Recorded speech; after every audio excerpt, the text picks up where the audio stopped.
Samuel Faure, bonjour. Bonjour. Je vous remercie d'avoir accepté l'invitation de l'Observatoire Défense de la Fondation Jean Jaurès. Vous êtes maître de conférences en sciences politiques à Sciences Po Saint-Germain-en-Laye et chercheur associé au Printemps, centre de recherche du CNRS. Auparavant, entre autres, vous avez été chercheur post-doctorant à l'université d'Oxford et au King's College, chercheur associé à l'IRSEM et puis chercheur invité à Harvard. Votre thèse de doctorat a par ailleurs obtenu le premier prix de l'EHEDN. Et aujourd'hui, on vous reçoit pour votre livre, Avec ou sans l'Europe, le dilemme de la politique d'armement française. C'est un livre qui est un peu finalement croisement de deux de vos domaines de prédilection, les politiques d'armement et les études européennes. Alors, Samuel Faure, tout simplement pour démarrer, quelle est la thèse de votre livre? Alors, au sommet de l'État, les décisions seraient prises par des élites qui formeraient un groupe social unifié, voire unique, qui défendrait les mêmes intérêts afin de se maintenir au pouvoir. D'ailleurs, l'État n'aurait plus vraiment la capacité d'agir au XXIe siècle, dans la mesure où il se trouve sous l'influence des lobbies et parfois de l'Union européenne qui dirige la politique nationale. Cette idée, cette thèse est si largement partagée dans l'espace public qu'elle serait devenue une évidence. Appliquée à la politique de l'armement, cela donne l'argument bien connu du complexe militaro-industriel. Pour tester cet argument qui a été un peu le point de départ de ce livre, j'ai conduit plus de 150 entretiens pendant 2 ans avec des anciens ministres des armées, des chefs d'état-major des armées, des délégués généraux de l'armement, des hauts fonctionnaires, des parlementaires, des diplomates, des journalistes spécialisés, des parlementaires, des capitaines d'industrie, des experts, bref, toutes celles et tous ceux qui constituent le secteur de l'armement en France. Dans Avec ou sans l'Europe, je révèle et décris une réalité à laquelle je ne m'attendais pas en débutant cette recherche. La politique française d'armement n'est pas gouvernée par un complexe militaro-industriel, mais par plusieurs groupes d'acteurs de l'armement, d'élites de l'armement, que je qualifie de configuration et qui s'affrontent pour imposer leurs préférences décisionnelles. Pour certains, la coopération européenne, armer la France avec l'Europe, et pour d'autres, le Made in France, la souveraineté nationale, ou bien l'importation de matériel de guerre de l'étranger, généralement des États-Unis, armer la France sans l'Europe. Il y a donc à la fois des relations d'interdépendance étroites et des circulations entre l'État et l'industrie, entre les décideurs politiques et les chefs militaires, et en même temps, les sommets de l'État et l'industrie de la défense sont le théâtre de désaccords, de divergences, de conflits permanents. C'est la thèse du clash des élites de l'armement. Alors, vous évoquez le complexe militaire-industriel, là, le clash des îles de l'armement, vous avez parlé juste avant d'interdépendance. Le professeur en sciences politiques Jean Johanna avait publié en 2008 un article intitulé Armée et industrie de défense, cousinage nécessaire et lésions incestueuses. Samuel Faure, est-ce que votre livre y confirme le titre de cet article ou même la thèse de cet article? Alors, le titre, je ne sais pas, il est un peu provocateur, mais l'argument de l'article, assurément. Je vais me permettre de citer Jean Johanna qui dit et qui écrit « La communauté d'intérêts entre militaires et industriels que l'on postule trop facilement ne va pas forcément de soi dès lors que se pose la question des choix à faire en matière d'équipement militaire. En cela, avec ou sans l'Europe, prolonge cet argument sociologique, attentif aux acteurs au-delà de leur affiliation institutionnelle. Dans les 3 programmes d'armement que j'étudie dans ce livre, à savoir l'avion de combat français Rafale, l'avion de transport militaire européen A400M et le drone militaire américain Reaper, les processus décisionnels sont déterminés par, j'y reviens, la concurrence entre plusieurs configurations d'élite de l'armement.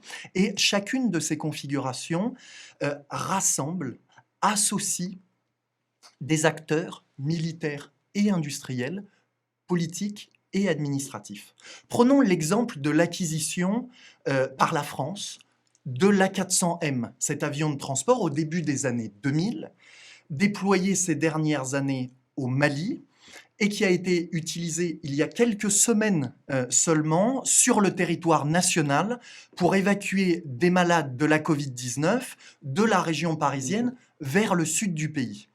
Est-ce que dans les années 80, dans les années 90, l'ensemble des décideurs militaires étaient en faveur de cette option européenne, de cette A400M, qu'on appelait précédemment ATF, Avion de transport du futur? L'enquête, la recherche que j'ai conduite répond par la négative. Les officiers des armées, et plus précisément de l'armée de l'air, étaient particulièrement divisés sur la question. Est-ce que l'ensemble des décideurs industriels a soutenu le choix d'armer la France avec l'Europe? Non, même Airbus elle-même, initialement, voyait d'un mauvais œil le fait de devoir développer une production militaire et donc d'avoir affaire à l'État, à des régulations plus fortes, plus lourdes, alors que son activité d'avions commerciaux correspondait dans les années 90 à ses objectifs. Est-ce que l'ensemble des décideurs politiques, à commencer par les ministres successifs de la Défense, étaient alignés? Si certains, comme François Léotard et plus encore Alain Richard, ont défendu l'option européenne, d'autres, comme Charles Millon, y étaient ouvertement opposés. Il en va de même à la DGA et des DGA. Émile Blanc, Henri Conze, Jean-Yves Elmer, dans les années 80 et 90, ont soutenu cette option européenne, alors que leur collègue Yves Sillard y était opposé. En résumé, avec ou sans l'Europe, précise à la fois les interdépendances, les circulations, les proximités entre les élites de l'armement, mais aussi leurs oppositions, leurs divergences, leurs clashs, ce qui contribue à un travail scientifique de sciences sociales qui dépasse très largement cet ouvrage et auquel participe Jean Joannin, que vous citiez précédemment, et qui s'inscrit en sociologie de l'action publique et sociologie des élites.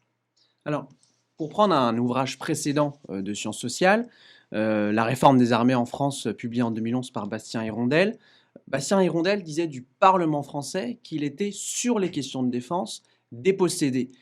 Qu'est-ce que vous en pensez? Est-ce que vous, lors de votre recherche, vous avez pu constater que le Parlement était présent dans des configurations et est-ce qu'il était un acteur de ce clash de l'armement? Pour le dire simplement et directement, j'aboutis au même résultat que Bastien Hirondelle. La prise de décision relative en particulier à l'acquisition de matériel de guerre est captée par le pouvoir exécutif. Le président de la République, le Premier ministre, surtout en période de cohabitation, la ministre des Armées, mais aussi les ministres des Affaires étrangères et des Finances, ainsi que leurs conseillers, leurs cabinets respectifs, forment le premier cercle politique de la décision en matière d'armement.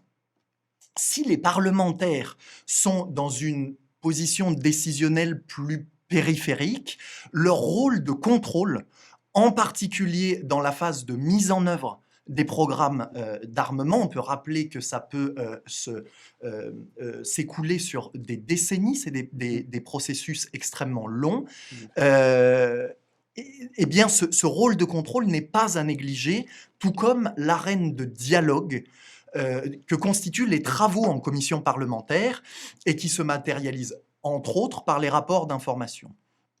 Il y a là un travail qui me semble essentiel et qui peut façonner la mise à l'agenda politique de l'exécutif.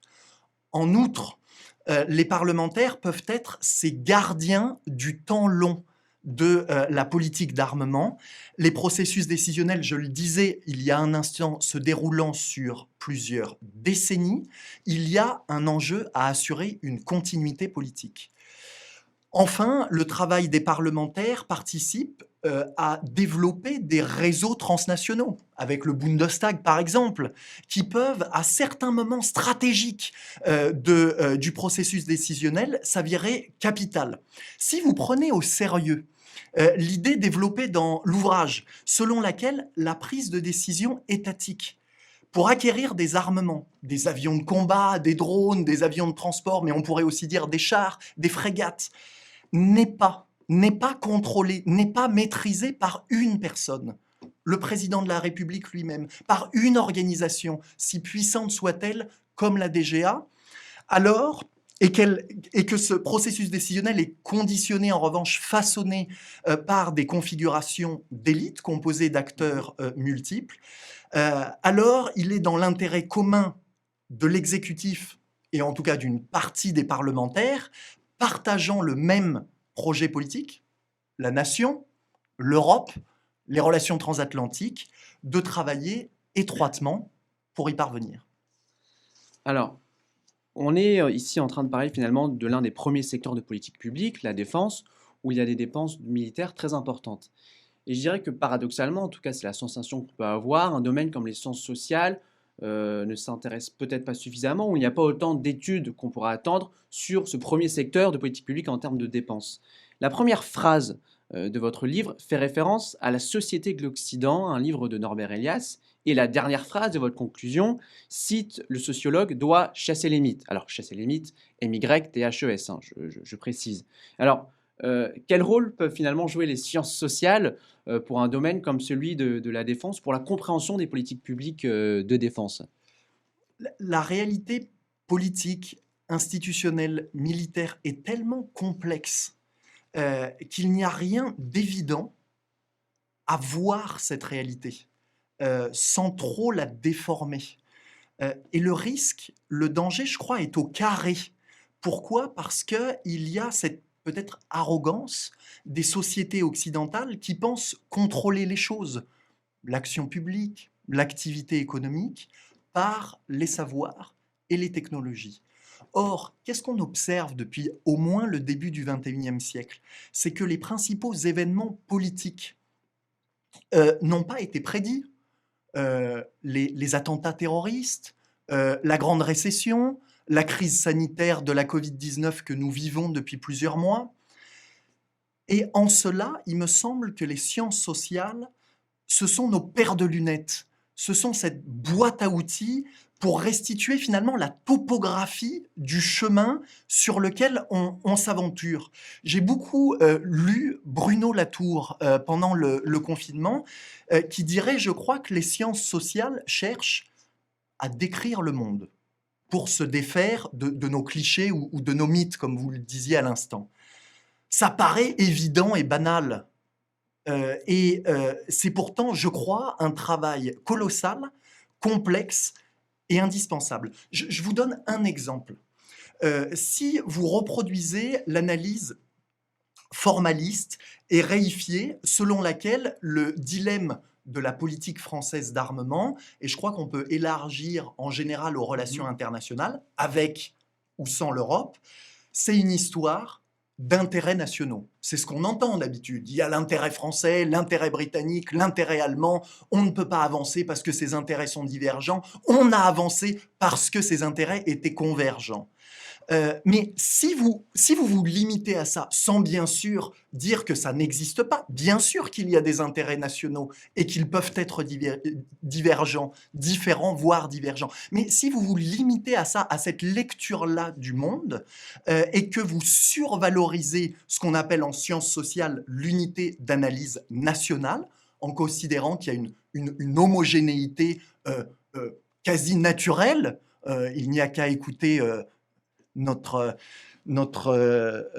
star national Éric Zemmour, pour ne citer que lui, eh bien, on ne perçoit pas que les configurations d'élite, en l'occurrence de l'armement, ne se limitent pas plus aux frontières nationales qu'au clivage État-industrie. C'est assez, je le répète, circulation, interdépendance, mais aussi désaccord et clash qu'il faut essayer de se consacrer. Et ce faisant, il me semble que les sciences sociales peuvent non seulement permettre de mieux saisir, pour en revenir à votre question, de mieux saisir, de mieux comprendre les politiques d'armement, les politiques de défense, mais que aussi cette compréhension, c'est pas seulement une compréhension de salon, une compréhension pour se dire « Ah, moi, à Paris, je comprends mieux ces enjeux-là », mais c'est pour, in fine, et dans un second temps, agir politiquement de manière plus efficace et plus juste. Alors, pour en venir à l'actualité, il y a un certain nombre de programmes européens d'armement actuellement en cours. On peut citer le MGCS, le système de chars de combat du futur, un programme franco-allemand. Mais pour venir au domaine spécifique de votre livre, qui traite quand même plutôt de l'aéronautique, il y a le système de combat aérien du futur, le SCAF, entre l'Espagne, la France et l'Allemagne. Et puis aussi l'Eurodrone, qui est un drone, et de votre livre traite du Reaper. Est-ce qu'on pourrait dire qu'il y a une évolution actuelle? Est-ce qu'on pourrait dire qu'on va vers une européanisation des politiques d'armement? Oui, dans la mesure où la coopération européenne pour parler en des termes de sciences sociales, est un instrument d'action publique plus évident aujourd'hui qu'il y a un quart de siècle en matière d'armement. Dans le livre, j'explique cette dynamique historique par un double processus. D'une part, le désencastrement, l'autonomisation des acteurs industriels vis-à-vis de l'État, correspondant, si je le dis de manière grossière et directe, à un phénomène de privatisation et de libéralisation des entreprises. D'autre part, l'accroissement des rapports d'interdépendance entre les représentants, les élites, les acteurs français et leurs homologues européens, allemands, britanniques, espagnols, italiens. Il n'en demeure pas moins que la coopération européenne reste une option minoritaire pour acquérir des matériels de guerre encore aujourd'hui, au XXIe siècle, en 2020, et que la dynamique historique décrite à l'instant n'est ni linéaire ni irréversible. Ni linéaire parce que on observe ce qui est assez inattendu pour les spécialistes de l'Europe, les européanistes, une réalité politico-institutionnelle très fragmentée, la fameuse Europe à géométrie variable, ce que moi j'appelle dans mon jargon le flexilatéralisme. Il y a les États, la France comme l'Allemagne, comme l'Italie ou l'Espagne, privilégient parfois des coopérations bilatérales, parfois des coopérations multilatérales, parfois au sein de l'Union européenne, parfois en dehors de l'Union européenne, etc. Ni irréversible également, parce que, prenons l'exemple de la situation dans laquelle nous nous trouvons, cette crise sanitaire qui a dépassé tout le monde, et l'effet de la Covid-19, de cette crise, sur l'industrie de l'armement et de l'aéronautique. On voit depuis plusieurs semaines maintenant les difficultés significatives face à cette industrie, et en particulier Airbus, en particulier ce mastodonte, cet exemple qui est Airbus et qui représente cette européanisation de la politique et de l'industrie de la défense, pour reprendre vos termes. Alors, dernière question, je vais demander aux chercheurs de sortir de son champ de recherche et peut-être de faire des propositions. Est-ce que vous, à partir de votre livre, vous auriez peut-être des pistes à suggérer aux acteurs politiques dans le domaine de la politique d'armement? Alors, peut-être deux pistes, et comme le bouquin n'est pas sur l'Union européenne, mais vraiment sur la politique française d'armement et ses relations, ce travail d'économie politique, ces relations entre État et industrie, je formulerai brièvement deux propositions, l'une directement liée à l'État et l'autre à l'industrie. L'un des résultats de l'ouvrage, que je rappelais il y a un instant, c'est l'importance des interdépendances interétatiques. Si vous voulez, en gros, et là c'est pas très contre-intuitif, de la coopération européenne et de la coopération, par exemple, franco-allemande, eh bien, il vaut mieux essayer de développer les interdépendances entre ces acteurs-là, qui s'envoient encore plus de courriels, qui se voient encore plus, qui déjeunent encore plus ensemble, qui travaillent encore plus ensemble, pour qu'ils se comprennent davantage. Il me semble qu'encore aujourd'hui, il y a un verrou important à ça, c'est les grands corps. Et en particulier, il y a un type d'acteur qui est extrêmement important et central, qui a une position de centralité importante dans ce jeu-là, ce sont les ingénieurs de l'armement. Ma proposition serait de dire, de constituer un corps des ingénieurs de l'armement franco-allemand, si vous avez un corps des ingénieurs de l'armement franco-allemand qui n'est pas gadget, puisque ce sont les acteurs qui sont au cœur de ces négociations, de ces travaux en amont, pendant et en aval des programmes d'armement, alors vous pouvez générer, bien sûr, au long cours, dans 10 ans, dans 15 ans, dans 20 ans, un sentiment et une coopération qui sera plus forte entre les deux pays. Et de manière pragmatique, je parle du franco-allemand parce que ça me paraît tout à fait irréaliste de le penser à plus grande échelle, bien sûr à 27, mais même à 3, à 4 ou à 5. La deuxième proposition liée à l'industrie. Et là aussi, en lien très direct avec un résultat scientifique, et où il me semble que, une fois de plus, les résultats scientifiques et les recherches scientifiques peuvent éclairer l'action politique et l'action publique. Dans l'un des chapitres du bouquin qui est consacré à l'A400M avec l'Europe, l'un des résultats qui est très clair, c'est qu'il n'y aurait pas eu l'A400M, il n'y aurait pas eu cette coopération européenne sans la constitution concomitante de EADS, qu'on connaît maintenant sous le nom d'Airbus. Qu'est-ce que je veux dire par là? C'est que si les autorités politiques veulent avancer sur des programmes d'armement en coopération, donc l'échelle programmatique, alors il faut parier sur une européanisation ou un renforcement des coopérations à une échelle sectorielle, les entreprises. Typiquement, sur MGCS actuellement, le char d'assaut du franco-allemand du futur, il me semble qu'il y a un enjeu si l'on souhaite sécuriser, si l'objectif politique est celui-ci, bien sûr, sécuriser l'avenir de ce char d'assaut franco-allemand européen, alors il y a un enjeu à intégrer beaucoup plus fortement KNDS en un groupe intégré à l'échelle transnationale, européenne, comme l'a été précédemment Airbus ou MBDA. Bah écoutez Samuel Faure, je vous remercie. Moi, je ne peux que conseiller la lecture de ce livre Avec ou sans l'Europe, le dilemme de la politique d'armement française, publié aux éditions de l'Université de Bruxelles. Je crois, et je reprends vos termes, que c'est une paire de lunettes très utile pour comprendre le monde et puis cette boîte noire que peut être, comme peut apparaître le secteur de la politique d'armement. D'autant plus, et la crise du Covid nous le rappelle, que les choses ne sont ni linéaires ni irréversibles. Je vous remercie Samuel Faure. Merci à vous.